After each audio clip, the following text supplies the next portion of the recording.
ডালিয়ার খিচুড়ি খেতে কে কে ভালোবাসো অবশ্যই কমেন্টে জানাতে ভুলবে না। তার জন্য আবার বেগুন ভাজাও করছি সঙ্গে, আর আলু ভাজা করছি। তার জন্য লবণ হলুদ মাখিয়ে রেডি করে নিলাম, আর এদিকে তেল দিয়ে কড়াইতে গরম করে নিয়ে আলু ও বেগুনটাকে ভেজে তুলে নিলাম। এবার অন্য আর একদিকে চুলায় বসিয়ে দেবো কড়াইতে ডাল ভেজে নেব ভালোভাবে। এখানে আমি মুগ ডাল ইউজ করেছি, আর সেই সঙ্গে এখানে ডালিয়াটাও ভেজে নেব।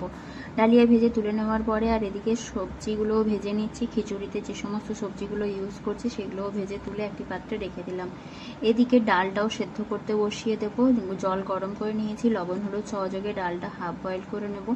আর এদিকে একটি খিচুড়ির জন্য মশলা তৈরি করে নেব। তার জন্য কড়াইতে দিয়ে দেবো তেজপাতা ফোড়ন, লঙ্কা, আদা কুচি ও হলুদ দিয়ে রেডি করে নিলাম। আর এদিকে দেখুন ডাল সেদ্ধ হয়ে গেছে, তার জন্য জল দিয়ে এবার ডালিয়া দিয়ে দিলাম, আর দিয়ে দিলাম বেশ কিছুটা বাঁধাকপি কুচি আর ভেজে রাখা সবজি, কাঁচা লঙ্কা কুচি ও তড়কা মশলাটা দিয়ে দিলাম। এবার চিনি, লবণ, গরম মশলা, জিরে গুঁড়ো ও ঘি দিয়ে দাও, খাওয়া দাওয়া মজা করো।